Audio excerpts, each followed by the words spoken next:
The trajectory of small arms development in the mid-20th century was dictated by the shifting paradigms of infantry engagement observed during World War II. By 1945, it was clear that the high-powered, long-range rifle cartridges of the previous era, such as the .30-06 Springfield and the 7.62x54 mmR, were over-engineered for the average combat distance, which rarely exceeded 300 meters. The Soviet Union responded first, adopting the intermediate 7.62 by 39 mm cartridge and the AK-47, designed by Mikhail Kalashnikov, by 1949. The Soviet operational requirement was a weapon that could be manufactured by a semi-skilled labor force, requiring minimal maintenance in the hands of conscript army. Conversely, the United States military establishment remained wedded to the concept of the full-power rifle, leading to the adoption of the M14 in 7.62 by 51 mm NATO. However, the Secretary of Defense, Robert McNamara, and the Advanced Research Projects Agency, ERPA, sought a more modern solution. The operational requirement was a lightweight, high-velocity rifle capable of controlled automatic fire. This led to the development of the AR-15 by Eugene Stoner at Armalite. The weapon utilized aircraft-grade aluminum and polymers, a radical departure from the wood and forged steel of the era.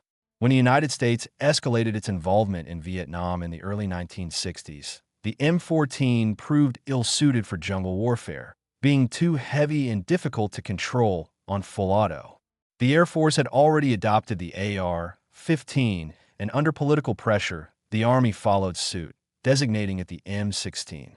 This transition occurred during a period of intense industrial friction, where the technical specifications of the weapon were altered against the designer's recommendations, setting the stage for a catastrophic failure in the field and the birth of a multi-decade myth.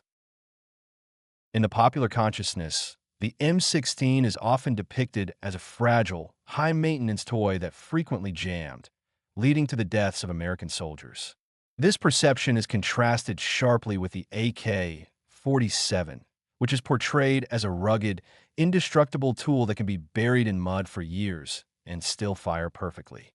Movies like Platoon or Full Metal Jacket often reinforce this dichotomy, showing soldiers struggling with their rifles while the enemy's weaponry seems infallible. This narrative was solidified by early press reports from the Vietnam War, most notably a series of letters from soldiers to their families claiming that the black rifle was failing them in the heat of battle.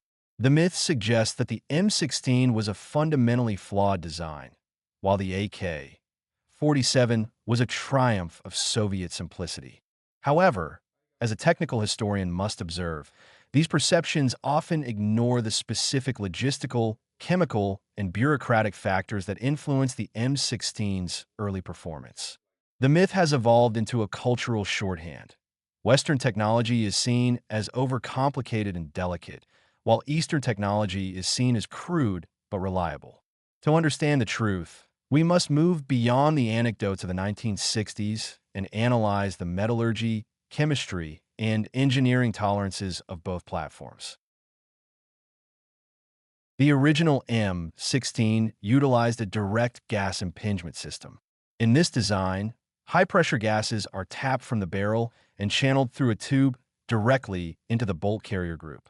This eliminates the need for a heavy reciprocating piston, reducing the overall weight of the rifle to approximately 6.5 pounds. The weapon was chambered in 5.56 by 45 millimeters, a cartridge designed for high muzzle velocity, roughly 3,150 feet per second, which created a devastating tumbling effect upon impact with soft tissue. However, the Army's Ordnance Corps made three critical, unauthorized changes to Stoner's design. First, they replaced the specified IMR 4475 stick powder with WC 846 ball powder. This ball powder had a different pressure curve and a higher calcium carbonate content.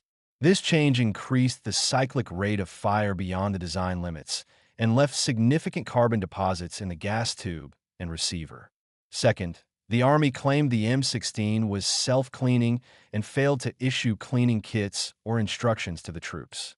Third, They neglected to chrome-line the chamber and bore, a standard practice for humid environments. In the tropical climate of Southeast Asia, the unlined chambers corroded rapidly. When the WC-846 powder caused the casing to expand against a pitted, corroded chamber, the extractor would often tear the rim off the cartridge, leading to a failure to extract, the most common and deadly jam. Furthermore, the original 1 14-inch twist rate was changed to 1 in 12 to stabilize the bullet in cold air, which slightly reduced the lethality of the round in warmer climates. These were not failures of the AR-15 design, but failures of procurement and logistical management. Once the M16A1 was introduced in 1967 with a chrome-lined chamber, proper cleaning kits, and a forward assist, the reliability rates skyrocketed to levels comparable to or exceeding other infantry rifles of the period. The AK-47 operates on a long-stroke gas piston system. Unlike the M16, the piston is physically attached to the bolt carrier. When the weapon fires, the gas pushes the entire heavy assembly backward. The genius of the AK design lies in its loose tolerances, or more accurately, its generous clearances.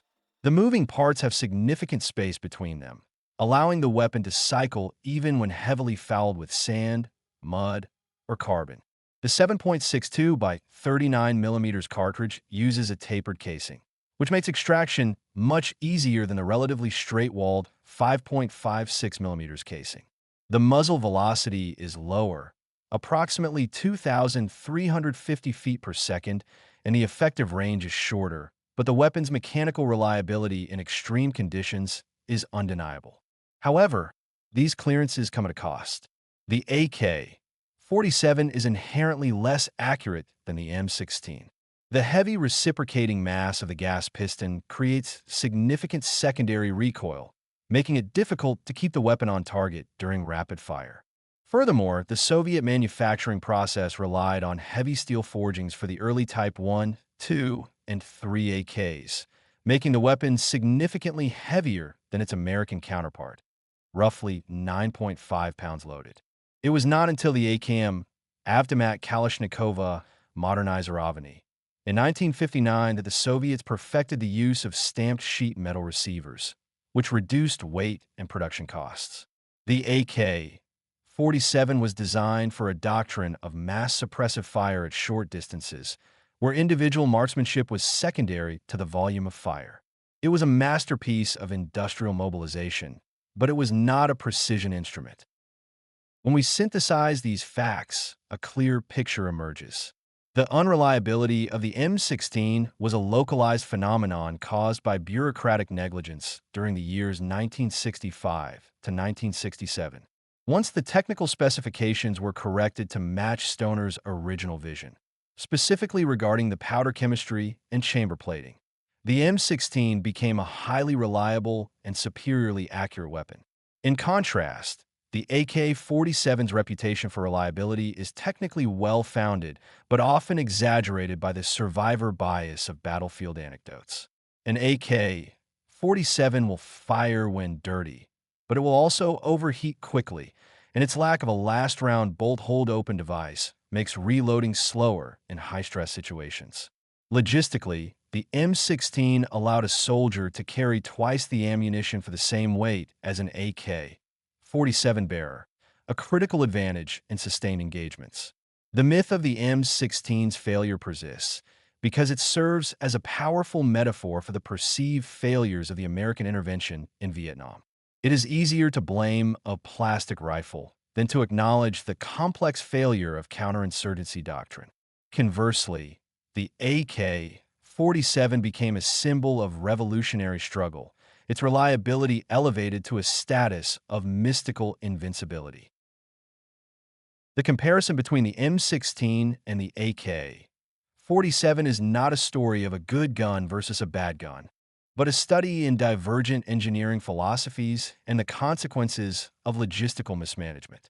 The M16 was a revolutionary leap in small arms technology, utilizing modern materials and ballistics to create a lightweight, lethal system. Its early failures were the result of human error, specifically the decision to change the propellant and omit cleaning supplies, rather than a fundamental design flaw. The AK-47 was a refinement of existing concepts, optimized for the realities of a conscript army and the limitations of Soviet industrial production. It prioritized reliability through generous clearances and a heavy-duty gas system. To label the M16 as unreliable today is to ignore 50 years of combat history and technical refinement. Both weapons have shaped the modern world, and both have proven to be exceptionally effective within their respective doctrinal frameworks.